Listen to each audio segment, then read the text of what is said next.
button for us and then start sharing our slides. So here we go. Perfect. Oh, but you don't have it in presentation mode yet. Excellent. All right. Welcome, everybody. Great to have you here. John and I would like to welcome you both to this installment of our seminar series, where we'll be hearing the results of the second pilot study that was funded by this program.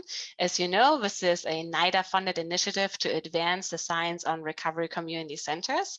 And our team spans, hopefully reflects all the different stakeholder groups who we are trying to reach.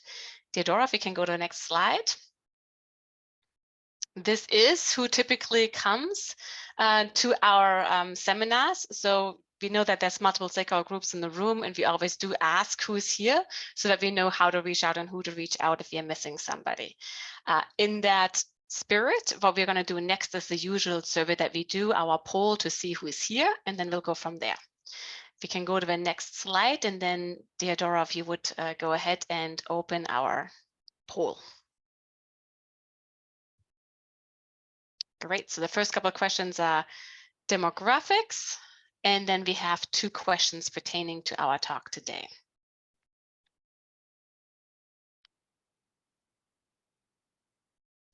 The second item you're seeing here about the Consortium on Addiction and Recovery Science, I will talk about that for a minute right after this.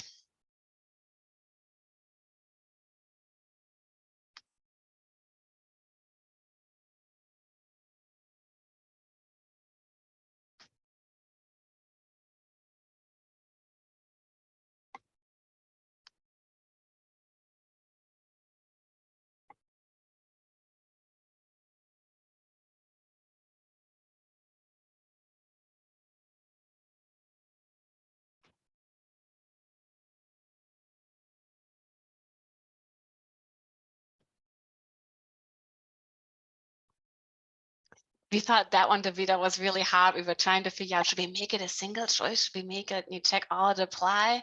But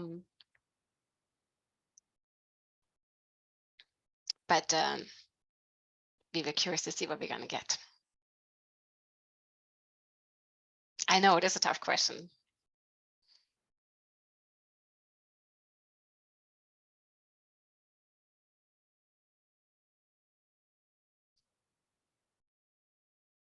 We're at 81% now. Great. All right, let's finish up our poll.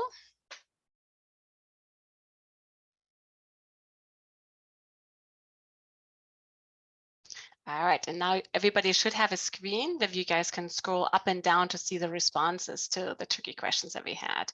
So if we go for smartphone apps, only a few of us think that they were not valuable, but we were torn about, are they very valuable or very valuable? And certainly depends on context and what it is.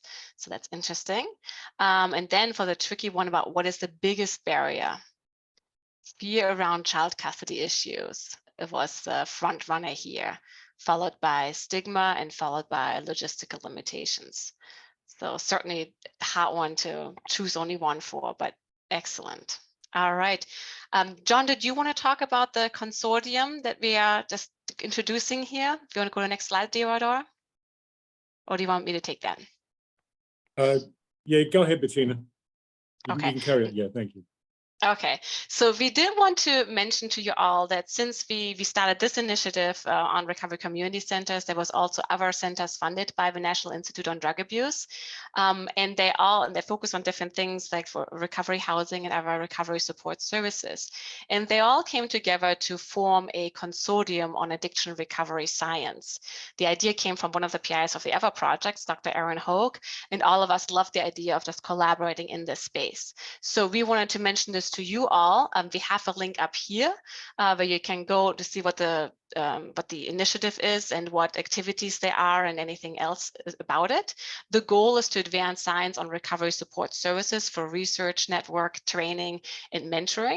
Right now, so there's going to be opportunities and webinars and trainings throughout the next couple of years. The current opportunities I wanted to raise your awareness to is the pilot study funding. As you know, for our own project on recovery community centers, we do have piloted funding, and the letter of intent is due on May 16th. It's an extension, so please use it. We do want to fund. So if you have questions, we can guide you. Always happy to have conversations about it.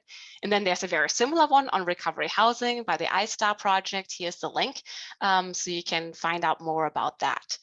Again, one of the other ones in the Consortium on Addiction and Recovery Science, the course group, is also training for soon-to-be PhDs or recent PhDs. Check out the JEEP initiative website on that for the training opportunities that they have. And then please keep going back to the website for more opportunities and more thoughts. And certainly just to reach out and saying, I don't see this, why don't I? It would be really great if this consortium could take this on. As our own organization, the course is also very open to getting feedback and evolving as we go. All right, now we want to go back to our live feature. Theodora, if you could. Thank you. All right. So sorry that I switched us over, Chris, but since people saw the course item, I wanted to provide context. Our live feature to ground us into what a recovery community center is and what it feels like. It is my pleasure to introduce Chris Rosewarne-Sedov, who is here from the Washington Recovery Advocacy Project. Chris, can you tell us what happens when you walk through the doors of your RCC? Yeah, I would love to. First, I want to say thank you again for having me here to speak. I love being able to talk about the work that we do. I feel like it's great work that we do, of course. And I also want to thank you guys for being here too. So when you walk through our doors, what we try to do is we want to make it as low barrier as possible. That's one of the biggest things, is just trying to get people in the door before anything. We kind of keep a meeting people where they're at theme throughout all the services and programs that we have. So I will first off say that I'm the program manager for the Washington Recovery Advocacy Project, or WRAP. I'm also a person in long-term recovery and work as a recovery coach. So sometimes on a one-on-one basis. So some of our services that we have at our RCC, we're located in Ann Arbor, Michigan. And we kind of function under a 3-pillar system is kind of what I call it. So we have things such as community education. We think that's really important to, spread knowledge as well as reducing stigma around recovery. So that's things like Narcan trainings. We do that as well as a part of our community education. Narcan distribution. So that's Narcan training with any organization around the area and distributing it to the community, just making sure it's out there. And we even do things like go talk to high schools. We think it's important to be proactive rather than reactive.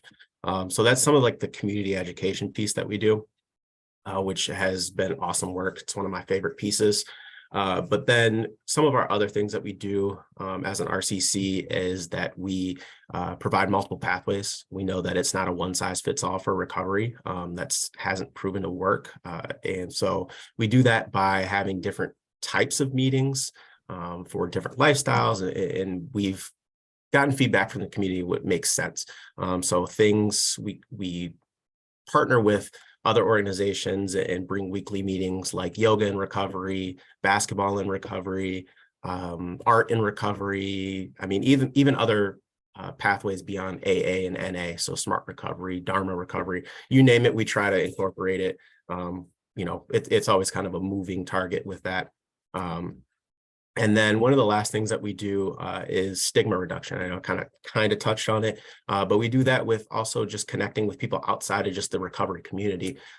So speaking to some of you guys today, also just hosting events like Sober Skate. We had almost 400 people come out, and it was people that attended a local college around the University of Michigan, even of course people in recovery. It's just a free event where we can spread knowledge of our services and that we're here and this is what we do and this is how you get connected. We think that's important. And one thing that kind of makes us pretty different of other RCCs beyond just all that I mentioned is our family coach. We have, as a part of WRAP, we are all people in long-term recovery and function as recovery coaches, but we also have a coach specifically that has experience with family members that have gone through substance use disorder and recovery and whatnot. And so we try to make sure we're touching all areas of recovery. So that's people in recovery and people that are just affected by it, whether that's a family member, a loved one. And so we provide the family. We think that's important.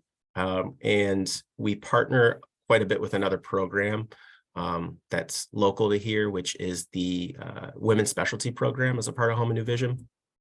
And that kind of touches more on some of the barriers that are around single parents or women in recovery or pregnant women in recovery. And, some of their services is, providing daycare or transportation, some of those barriers that we know that exist. And just kind of curating those services that way. So we try to touch all bases and meet people where they're at. And I think that's pretty much most of the stuff that I have. I know I'll put our website too in the chat. As a part of our website, we also have a way to order free Narcan, which, like I said, is part of our distribution and getting it out there in the community. So you can also do that as well. So like I said, thank you for having me speak and thank you guys for being here. I think it's really important. So thank you. Awesome. Thank you so much, Chris. All right. And now turning it over to our speakers for today. We have with us here Dr. Hannah Szlyk and Dr. Patricia Cavazos-Rehg to present the outcomes of a pilot project that they did for this initiative. Hannah, can you take it away? Yeah, sounds great. All right, go ahead, Deodora.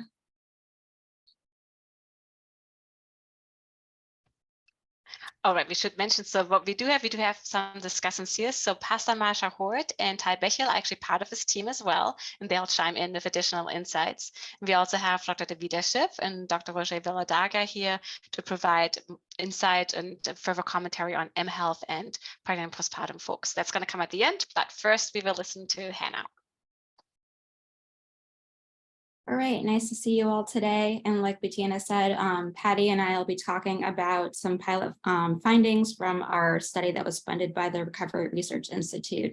And so we'll be talking about both recovery providers and pregnant and postpartum women and people's perspective on a mobile application intervention for substance use recovery. All right, next slide. Okay, so this is a little bit of a rundown of what our original digital intervention was called. It's called UMATTR. So based on the acronym for medication assisted treatment, or MOUD. And so and Patty was the one that spearheaded this app originally. And really it's a free supportive app for adults in any stage of recovery. It's also funded by a clinical service grant. So really the main aim is to provide this app and this recovery support for anyone who needs it in the state of Missouri. But folks can also opt into the research part of the study and earn some gift cards too. So there's kind of a contingency management part for filling out surveys and for using different parts of the app. And so this mobile app was originally created for folks with opioid use disorder. And now we've also broadened criteria for people who have stimulant use disorder or hallucinogen use disorder. So most of our clients, that's what we call the people that use the app, often have polysubstance use. And really the goal was to have this as a supplement to in-person treatment and recovery services. So just to kind of be this extra layer of support as people are in their journey of recovery. And this app has been implemented across Missouri and Southern Illinois for over 4 years, which has been great. And we also have a version of this app that is just for pregnant and postpartum women and people.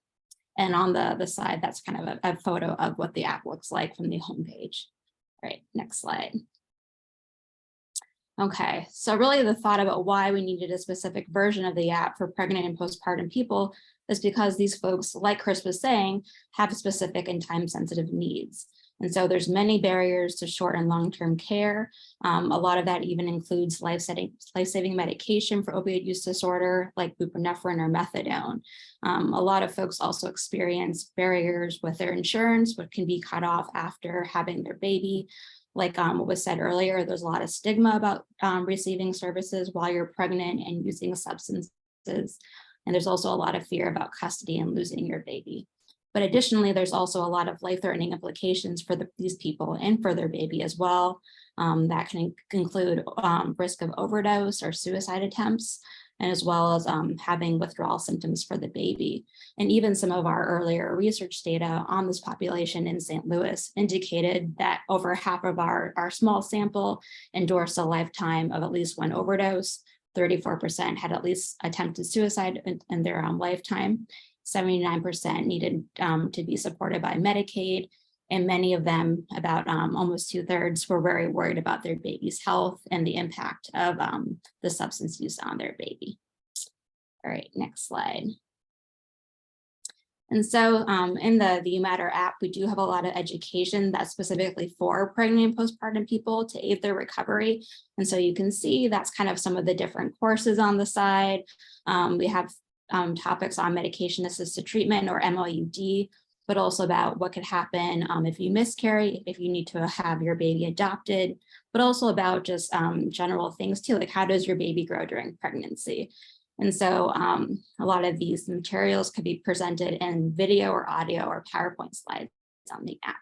And at the end too, what's important to know as well is that our app content is based on information and frameworks from the CDC, as well as the SAMHSA federal guidelines for substance use treatment for this population. And I can drop in the links too, so you can explore that on your own at the end. All right, next slide. And some more features of the app too. We have kind of a local resource library. So like you see if someone needs to find information or a resource about needing help with breastfeeding, they can locate that. Even free or low cost legal services regarding custody, where even to find clothes, food. So we have an updated local resource library for our clients.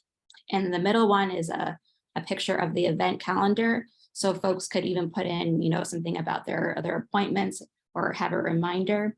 And then they can also set up goals for their own recovery too with the goals page. All right, next slide. And kind of the most important feature about the mobile intervention UMatter is that every pregnant and postpartum client is assigned a supportive e-coach. And so these e-coaches have at least daily or at least weekly check-ins with our clients. And these e-coaches are people who are part of our research team who are trained in person-centered therapy, motivational interviewing, as well as crisis interventions.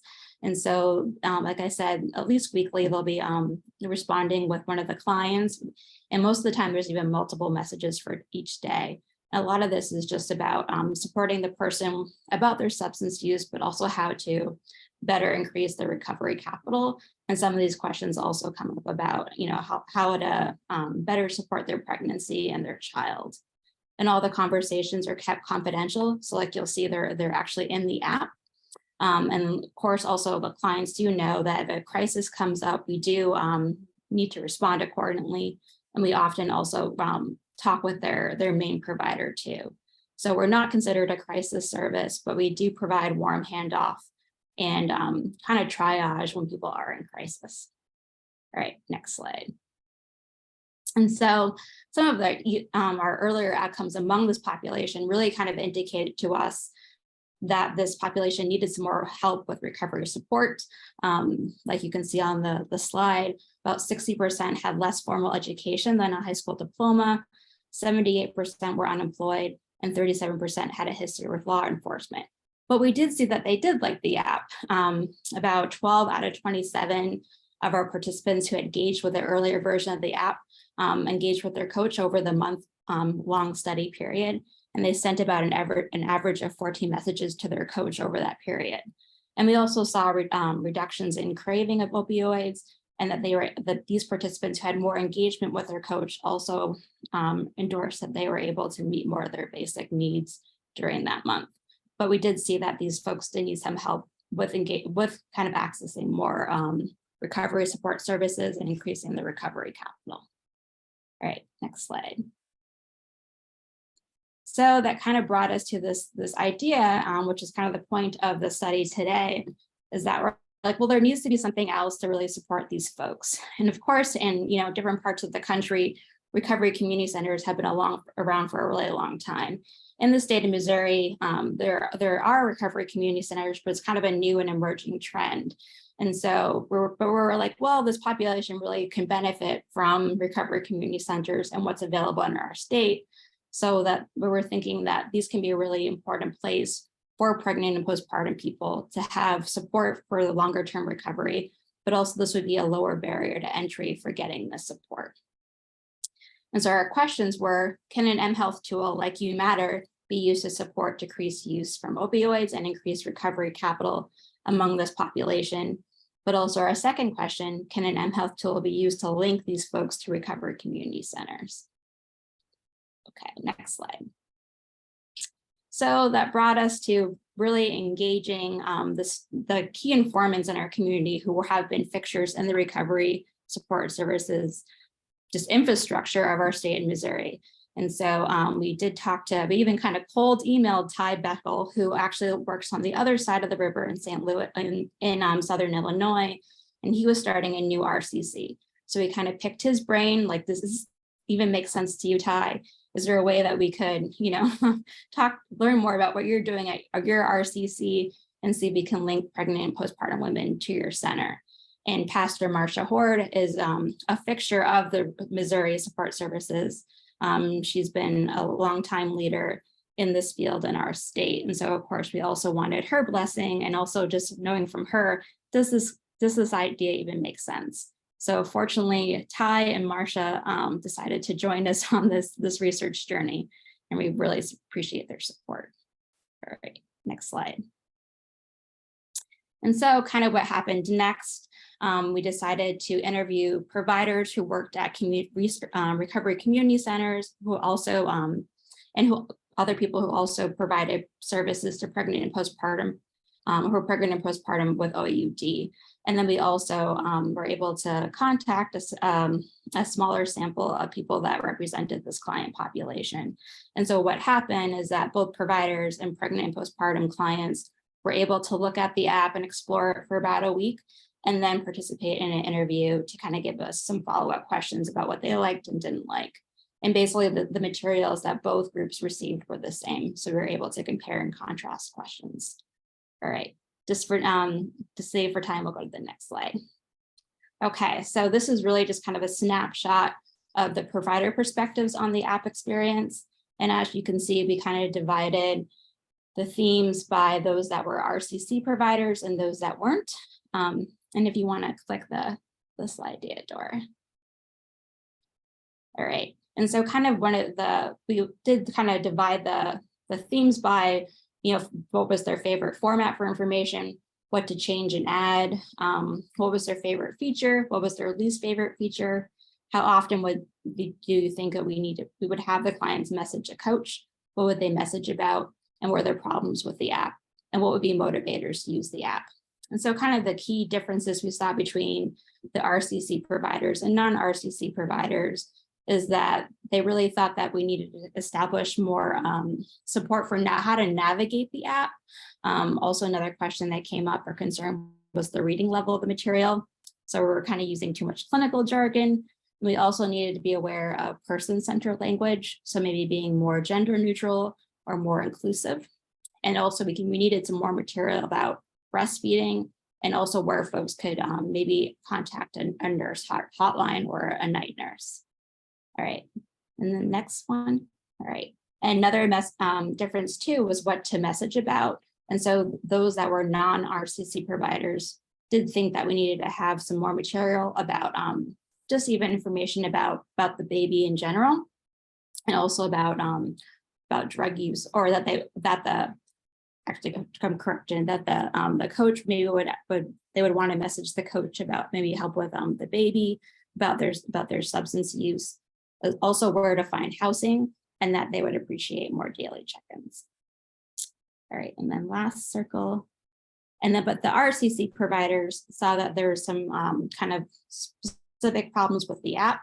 And so a lot of that was that their clients that they were seeing in the RCCs had limited time to maybe even use an app, but also they might have some limitations with using technology or even having access to a smartphone. All right, next slide. And just some exemplary quotes that one peer recovery coach at the RCC shared was that if someone's not comfortable yet going physically and seeking out help, whoever is working with them through the app maybe can help reduce some of the stigma. And so that was what they saw as the benefit of having an e-coach for these clients. And then an OBGYN made some points that we can make the app more useful by kind of updating some language. So she said, I think even the word subutex was left out. So terminology was a little outdated. It's MOUD, or just treatment for OUD. So these were, again, key quotes that are helping us to update the app. All right, next slide. And then in terms of pregnant and postpartum people's perspective on the app experience, we did divide the themes by those that actually used the app during the month and those that didn't. All right, if you want to click the slide. So in terms of key differences about what to change, obviously the app users had a better insight on this, and they were looking for more resources about custody. They wanted to be able to, within the app, maybe even skip forward on content to have that, that option if they didn't like some type of page that they were looking at, on the app.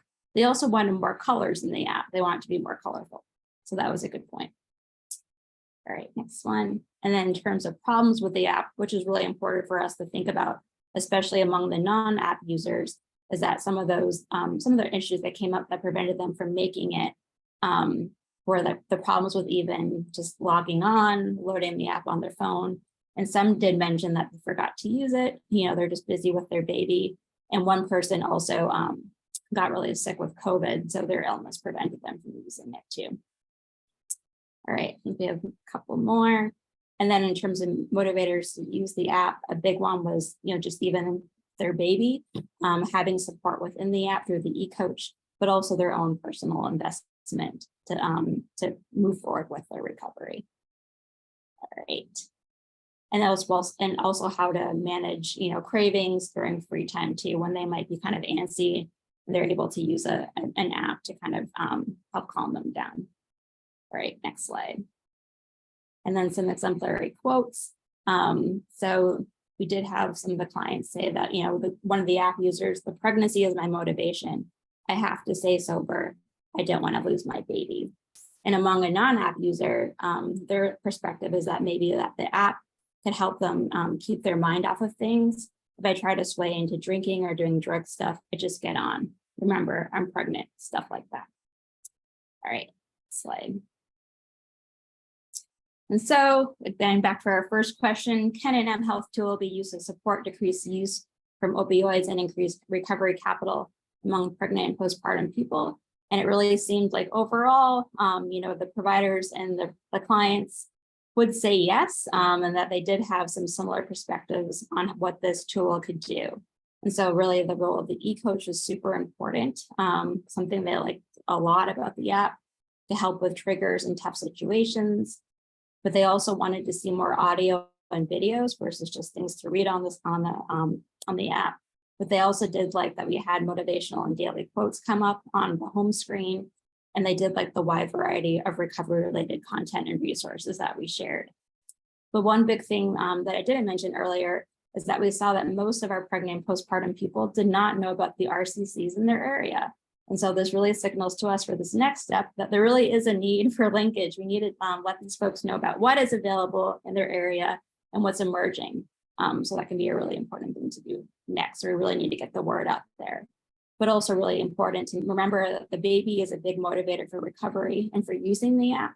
But we also have to be really mindful about the limited time that these folks have during the day to use the app. All right, next slide. All right, Patty, you want to take it away about the feedback points? Thank you, Hannah. And we just have a few more slides to share with you and some great feedback, as you saw, that we received from providers and the clients themselves. And what we've done here recently is we've actually shifted and upgraded our app. And so we have recently, thankfully also addressed some of the comments that came up. And really in response to some of the great feedback that we were receiving from the clients. So what we're going to have here is a screenshot of the app, also kind of letting you know that, what we're at in the terms of this project is we're doing more intensive active screening to, really try to find clients who can benefit from the app. We are also looking for new partnerships, outside of something that's super important to us and things that we've been working on since the project. As I mentioned, we switched the platform of the app, and so now it is, as the clients and providers were requesting, it's easier to navigate. There's more colors. We're providing information on where to find meetings.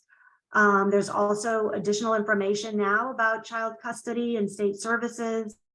And then this app also helps to facilitate more reminders and personalized updates. Next slide. And then also in terms of the content that we are providing. So we, as you can see there, again, more colors, and then addressing various topics that could be beneficial for the client, but also thinking about how to be more kind of user-friendly in terms of simplifying the content so that we don't overwhelm folks who come into the app. We're also being a little bit more intentional about the curriculum that we want our clients to engage with, right? So we, on our end, and also the coaches are helping to do this, is to set the curriculum that they want their clients to benefit from. So that way there is a bit more kind of hand-holding and encouragement to kind of focus in on specific areas each week that they're in the intervention. We've also made some updates to the topics. You heard that there was requests for use of different terminology, also to increase information about recovery capital. And so we have made some tailoring adaptations to help address those comments. And we're also very mindful of how much our clients are reading and the type of reading that they're doing within the app. So we do a lot of patient-centered person-first language with the content that we're providing. Next slide, please. And one thing that we're also doing is a lot more videos, right? So we're creating videos. We had first, kind of when we first started the app, it was a lot of reading, a lot of information, trying to be mindful, but it still felt like, not as interesting as videos. And so now we're using more videos. I'm just going to say it takes a little bit of time to make those versus, content that one can read, but it's definitely worth it. And given that we receive feedback about videos, we're moving more in that direction. And then in terms of that, what we're trying to do now is kind of figure out the efficacy. So how well does our app work to help MOUD adherence? And then also, does it help to improve linkages to RCCs? So the next step that we're going to do is recruit some pregnant postpartum people. We've got about 20 on our goal. Of course, more is better, so we'd love to have more than that. And we're recruiting them from various clinics across our area. We want them to spend 2 months in the app and also complete some research surveys as well as an interview. We are going to provide compensation for our participants to take part in this research project. And we're going to be measuring RCC engagement. We're going to look at their adherence to medication for opioid use disorder. And then we have some other, their substance use behaviors, their recovery capital, how their mental health. Oh, sorry about that. Okay, and also, as Hannah mentioned, a very important piece of the intervention is the e-coaches. So we're going to have the e-coaches help to facilitate and encourage all of these, behaviors and linkages within their conversations with the participants. And this is going to be happening within the mobile app. So we're really excited about not only the new changes that we've made within the app, but then how we're going to have the e-coaches kind of supplement what we want to be happening through the use of the app. Next slide. Then just want to acknowledge some of the funding that we received. Hannah had mentioned some of this already in terms of the grant that we're working on currently. We also have SAMHSA funding and other NIH funding that's helping us to complete this project. Next slide, please. And if you have interest, we really want to hear from you. We primarily work in the state of Missouri. We're extending to Illinois, but we're very interested in scaling up, getting feedback, thinking about partnerships. So here's some contact information. Why don't you reach out to us? Next slide. And then we've got a wonderful team of folks who are coaches, coordinators, et cetera, who help us to keep this project going. And I believe that might be our last slide. So we just want to kind of thank you for taking the time to listen to our presentation, and we're very open to feedback. any questions, comments, et cetera, that you could provide us to kind of help us improve the work that we're doing.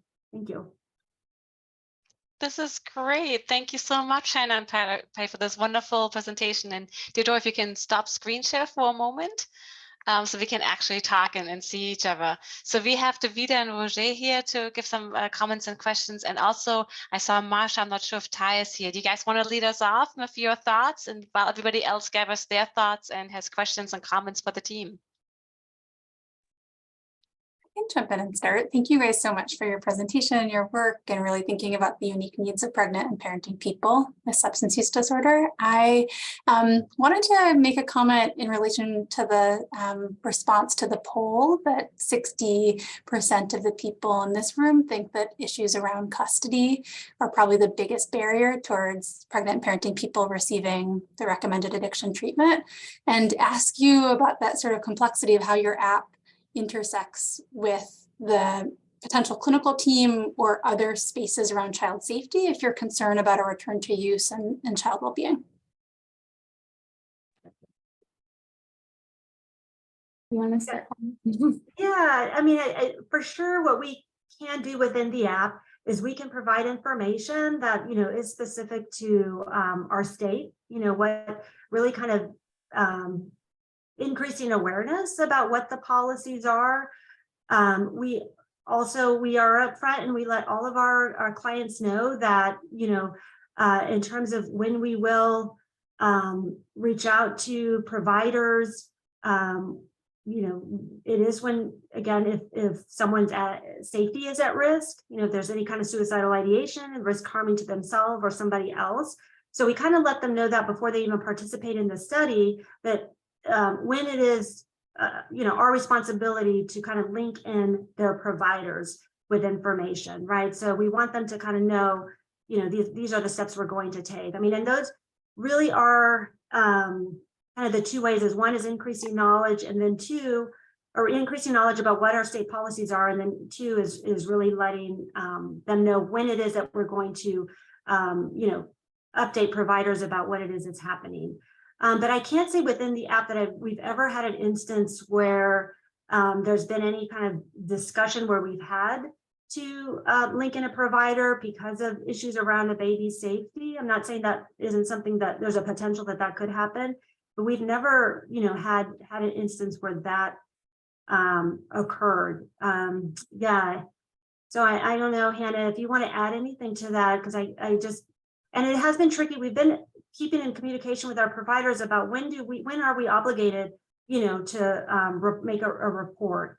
And, I have to say that there's a lot of gray area as far as I know. I don't know if things are, especially, more clear here recently, but I feel like when we ask these questions, it's almost like it seems really a bit unclear. Now, when we get information about folks who are not passing, there are some clinics we work with and they do take drug tests in these clinics, but that is when we find out the information. And at that point, the clinic has that information themselves, so we are able to look in patient charts and maybe have a conversation about reusing, a substance. But at that time, their provider has already been informed that has happened. So, it seems like it is, yeah, it is an issue. And I don't know, Hannah, if you want to add more. I think don't have kind of a clear, any more to say about that's coming to mind. I mean, we generally follow what the clinic is doing, but they're referring clinic for that client. So we're working kind of in this, we're on a border. So Missouri policy and Illinois policy is also different. And so again, I think it's just really where we're recruiting the person from, if it's on the Illinois side versus the Missouri side, and what the clinic is doing. But so far we haven't, basically what we find out about what's going on with the client is already really known by the primary person. Or there's already things that are happening, like the child has already been taken away. There's already, kind of that legal piece there. So a lot of it is just about how to really support the person during that difficult time. That's a great question. Right. I see Roxanne has her hand up. I do. Thank you. Terrific presentation. I love talking about parents in recovery because I feel like this is an area that needs a lot of attention And depending on the answer, I might have like a statement, a follow-up statement. So what was defined as the postpartum period? Like how many weeks out? Yeah, we've extended that to a year after having Okay. the baby. Yeah. Okay. Yeah. Right. No, that's good to know because so, you know, as anyone here who's a parent knows, like an infant is actually relatively easy, right? They sleep and they eat. Well, they make it up at night. But like I found that, you know, that's why I like had to like move around 100 times in the scream because my kids are home, no school. So I found that like later on, there's this lack of support for parents. And this is when it becomes more difficult, right? Because like you can take a sleeping baby to like if you're going to a meeting or you're going wherever you're going, but you can't take a toddler who's running around, right? So there's this big, huge gap of supporting parents that are beyond the initial stages. And so I was just kind of interested in seeing like, did you think about kind of extending this beyond? Because my life experience has shown me that what happens is that a lot of parents in the way society is set up, particularly moms, they'll get a certain amount of time in recovery. And then they'll say, oh, I want to have a baby, right? I want to enjoy life or I get my kids back. And then life happens and the ability to juggle this. And I've seen parents, particularly moms, go back out and start using, or unfortunately, I've seen moms die because of this. So is there some sort of like future thinking of extending this beyond the initial stages of recovery? I think even Pastor Marsha or maybe Davida might have even better ideas about what the timeline should be. I mean, that might be even a whole different group to focus on too. But I think even in terms of what we see with Medicaid coverage and kind of the sunsetting of some of the COVID supports too, is that there even might be reducing the postpartum period to like a couple of weeks now in terms of coverage for certain things, which is awful. But I think that's a great point, Roxanne. I mean, I think people need to be supported across kind of the development of their kids. So that might be even a whole other group to focus on too. But I know my limited knowledge is that folks can be on, MOUD for, their lifetime too. So I think this is still kind of a uncharted territory, but I think Pastor Marsha or Davida might have some ideas on their thoughts since they're really, embedded in this work on the ground.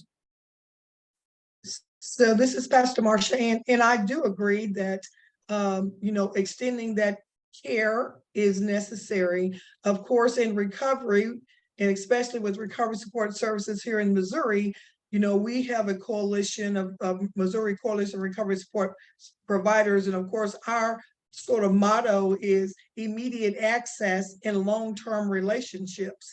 And so we are, we make sure that all of our consumers, clients, the people we serve know that our relationship never ends. So even though, again, maybe the UMatter app, again, this is new, this is a pilot and they're growing and a lot of things we don't know what we don't know, but as we grow and we learn what we need to do, I'm sure we will extend it.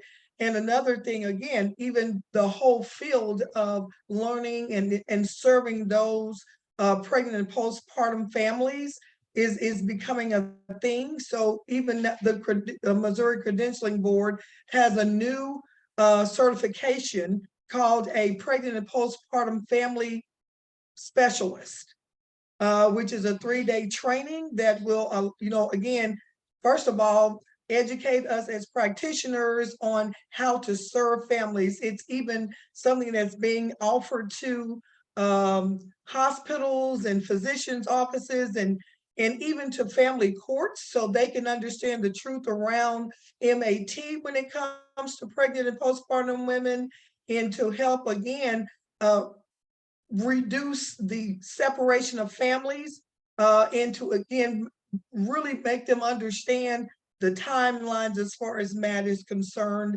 When a woman, how safe is MAT with pregnant women and things of that nature, when they are to sort of change from one MAT to another, when they can start back, and the whole nine. And this curriculum again goes from pregnant to like 6 years of age. So again, yes, definitely we will. I'm sure we will be looking at how we can, start serving the families beyond that 1 year period. Amazing. Thank you, Marsha. And did I hear, if I think I heard you correctly, saying our relationship never ends? That's such a great point. I love that. It never ends. It's immediate access, long-term relationships. So even again, 5, 6, 7, 8 years, we're here. We're always here. Because recovery, again, is lifetime, right? We want to be in recovery forever, so we're here forever. That's awesome. And Chris, not to put you on the spot, but I was wondering if, what was it like with toddlers in your RCC? Do people bring their toddlers? And anybody else who's at an RCC, if you guys want to chime in, if you can share, that'd be great. Yeah, so that's a good question. We try to make it as accessible as possible. We understand, all sorts of different challenges and instances and stuff like that. So, I mean, for most of the work that we do, we allow, for example, events and stuff are always kid friendly. People can bring them. We always stress that. So that definitely is never really a factor. As far as like individual services and things of that nature, we try to partner with our women's specialty program that helps out quite a bit with that. So they provide things like daycare. They provide, childcare while, they're getting therapy, for example, or seeing a psychiatrist or what have you. So sometimes we do have to branch out and work with another program when it comes down to kind of the one-on-one stuff. But other than that, we usually accommodate for it. Great. Now go with you, Ariel, and then we're going to bring it back to Roger to share his thoughts on the technology piece again. Ariel? I'm the program coordinator for a Parents in Recovery program in St. Johnsbury, Vermont at the Kingdom Recovery Center.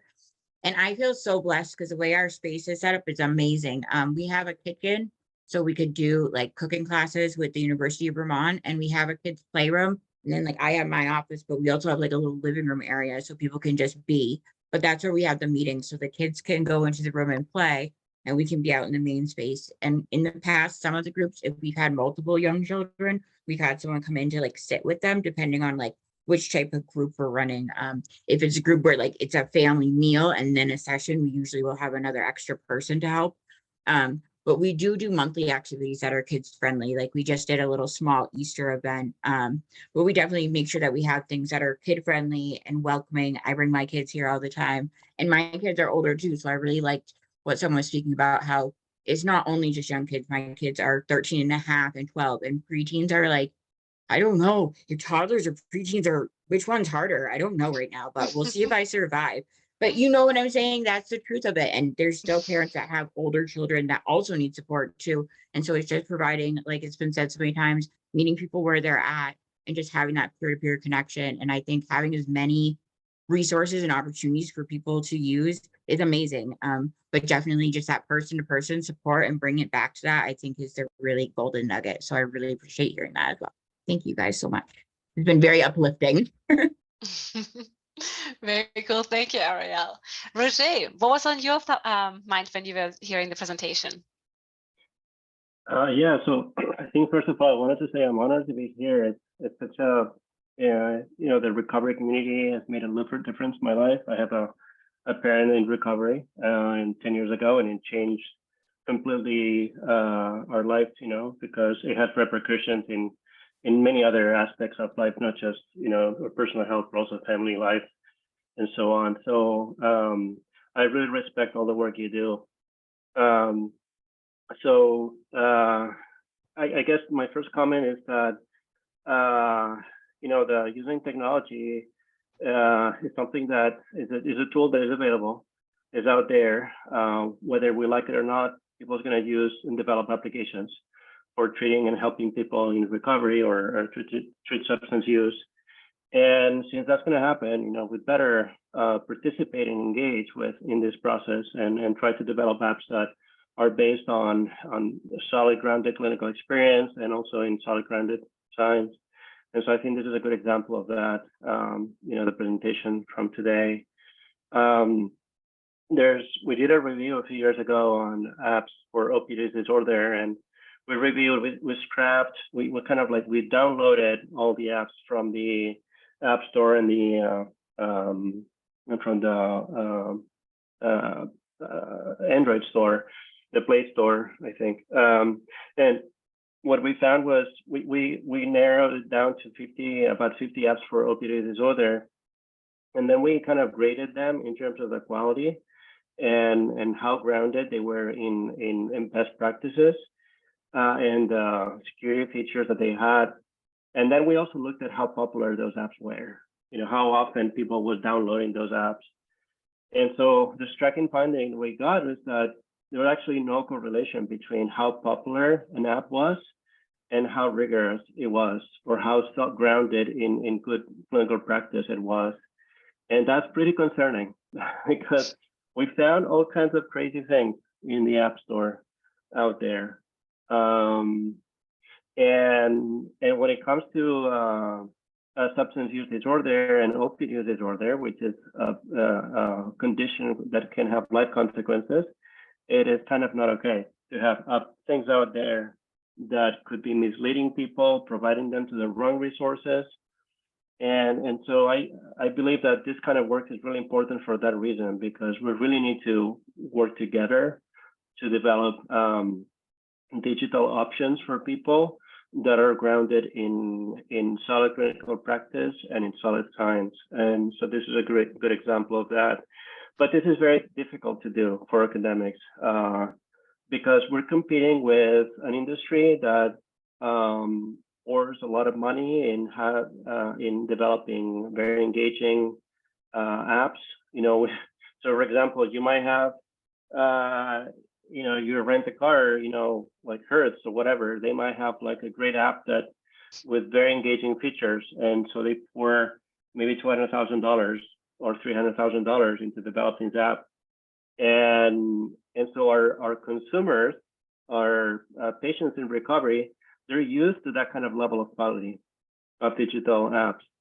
And so it's very hard for us academics to compete with that kind of level of quality and engagement that the apps out there can do. And so, it's something I think the field is getting, it's kind of trying to address that, and there's more interest, but I think it's important to develop applications that are engaging. So, cuteness matters, right? Like something that is cute, an app that is nice and aesthetically pleasant, it's just not irrelevant. It matters because if it makes people more likely to use that resource and find the key people or find a coach that can get them to the right resources, that can save someone's life. So cuteness and aesthetics are not necessarily an optional thing, not something to dismiss out of that.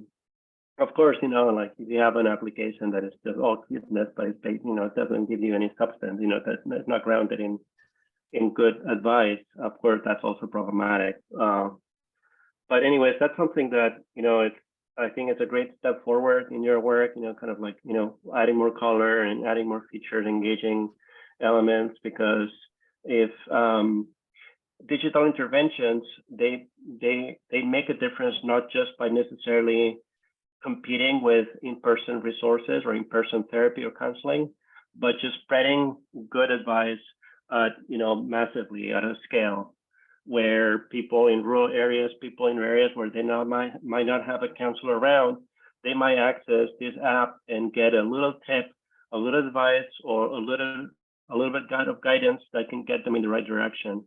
And when you add it up, across a large volume of the population, that can make a big difference. And so those things can play a role. So I think that's a little bit what I was just wanted to say. I think the other component is that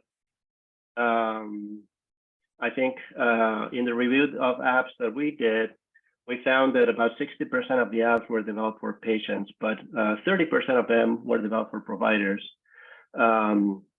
Basically helping providers navigate the process and on helping their patients. And so I think there's a lot of flexibility in the way that we can develop applications for digital health. I like to call apps I like to call them digital therapeutics, because we're not just talking an app for paying your bills. We're talking of an app for promoting health. And so there's something therapeutic about using a technology that provides solid, good advice about how to deal with your addiction or struggles you might have. So so I think that's great work, and I'm really thrilled to be here. Thank you so much, and those are my comments. Wonderful, Roger. And touching on that, so Patty and Hannah, you guys made the decision to incorporate video, which I'm imagining it's got to be pricey, and that was probably exactly to a point that Roger was making about what is needed to engage, right? We've been playing around with some, well, I know Patty's been playing around with the software, but some of our research assistants and practicum students have. We found some lower cost kind of animated cartoon video making software that some of them we've been playing around with to kind of make our, some of the information just more enjoyable and just kind of not too lighthearted, but just more digestible for folks in these quick 1 to 2 minute videos. So we're exploring new things. We're definitely not, software developers, or we don't have MBAs, but we're trying, and we also partner, with the companies too, and talk to people in tech. So yeah, we're trying to tick all the boxes, but it's definitely a high order to. It's a lot. There's a lot of boxes to check for sure. Yeah. So we are out of time. Deodora, if you could just share the last slide for my closing comments. I just wanted to say thank you all for being here, and I hope that you have a wonderful holiday weekend for those of you who celebrate Easter. We will see you soon. I want to remind you that we will have our pilot study funding letters of intent due on May 16th. If you have questions, ideas, brainstorming, looking for partners, shoot us an email. We will always do what we can do, and hopefully we'll get your application. We really do want to fund, so please do apply. Upcoming seminars, we have our next pilot project presenting, the third one, presenting on May 5th. That seminar is going to be moderated by Brandon Bergman. Brandon, you want to say hi? Hi, everybody. Looking forward to it. Excellent. Thank you for doing that for us, Brandon. He'll be in the moderator seat for that one, and we are looking forward to seeing you all there. That registration link is up. Please register.